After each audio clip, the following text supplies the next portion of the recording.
কেমন আছো তোমরা সবাই? আশা করি তোমরা সবাই ভালো আছো, আমিও ভালো আছি তোমাদের আশীর্বাদে। তো আজকে আমি একটা ভিডিও নিয়ে এসেছি তোমাদের সামনে। তো ফুল ভিডিও তেমনভাবে করা হয় না, তো ভাবলাম আজকে একটা ভিডিও করে তোমাদেরকে শেয়ার করি। সোনারা বাড়ি আছে, ভাবলাম একটু বাজারে যাই, আর সোনারাও বায়না করছে যে আজকে একটু মাংস খাবে, তাই তোমাদের দাদাভাই ফোন করলো যে আমাকে আনতে যেতে বললো। তো আমি গুছিয়ে নিয়েছি, দেখেছো আমি স্নান করে ফ্রেশ হয়ে নিয়েছি। তো চলো বাজারে যাব মাংস আনতে। ওরা আমি কিন্তু বাজারে যাচ্ছি, হাঁটতে হাঁটতে যে বাজার থেকে বেরোলাম। ওরা সাইকেলে করে যাচ্ছি, বান্ধবী বললো যে হেঁটে করে যাচ্ছিস, আমার সাইকেল আছে, সাইকেল নিয়ে যাও, তাই এবার সাইকেল নিয়ে যাচ্ছি। তো আমার নেওয়া কমপ্লিট, আমি এবার বাড়ি যাচ্ছি বাজার থেকে।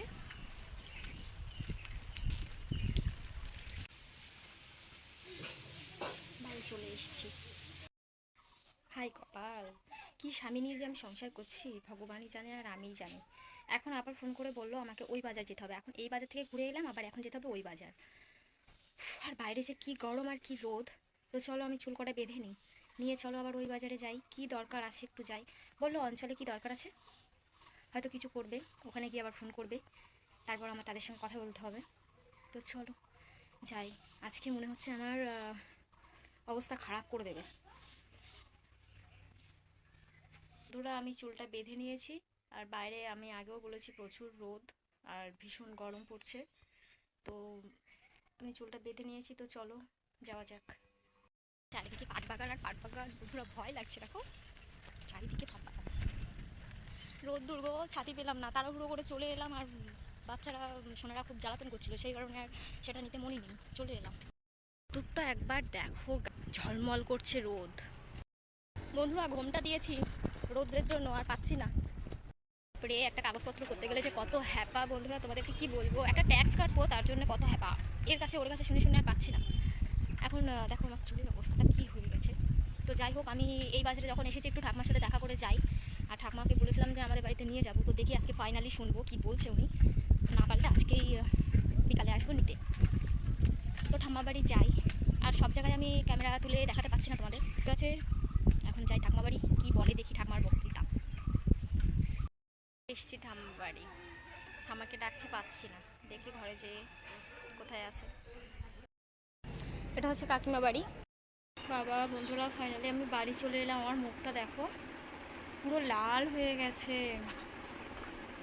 উফ মাথা ঘুরছে জানো তো, এত রোদ বাইরে, কি বলবো তোমাদের, পুরো নাজেহাল অবস্থা। তো এ বাজার ও বাজার দুই বাজারে আমি গেলাম, কাজগুলো কমপ্লিট হয়েছে, এবার যেতে হবে রান্নাঘরে। তো আমি রান্নাটা করে আসি বন্ধুরা, আবার খাওয়ার টাইম হয়ে যাচ্ছে, সোনারাও ঘুমাবে, ওদের টিউশন আছে, যেহেতু টাইম মতো যেতে হবে। রান্নাটা টাইম মতো না করতে পারলেও খাওয়াটাও হবে না। তো চলো আমি রান্নাটা করে নিই, কষ্ট হচ্ছে তবুও করতে হবে। বন্ধুরা ফ্রেশ হয়ে একটু জল খেলাম, আর চেঞ্জও করে ফেলেছি, আমি থাকতেই পারছিলাম না আমি শাড়ি পরে।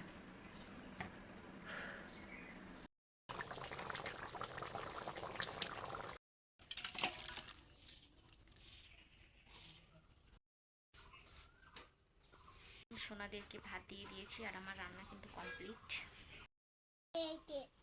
ঠিক করে বলো। ভালো লাগছে। ভালো লাগছে, আচ্ছা বলো। ভালো লাগছে। ভালো লাগছে। একজনও ড্রেস পরিনি, ড্রেস পরতেই চাইছে না গরমে, সেই কারণে এইভাবে আমাকে তুলতে হয়েছে, রিভিউটা নিতে হয়েছে, গায়ে কোনো জামা নেই। তো নাও, ওদেরকে ভালো লেগেছে, এবার আমি খেয়ে নিই। তো কেমন লাগলো ভিডিওটা তোমরা কিন্তু সবাই জানাবে। হ্যাঁ তোমরা সবাই ভালো থেকো, সুস্থ থেকো, সাবধানে থেকো, টাটা।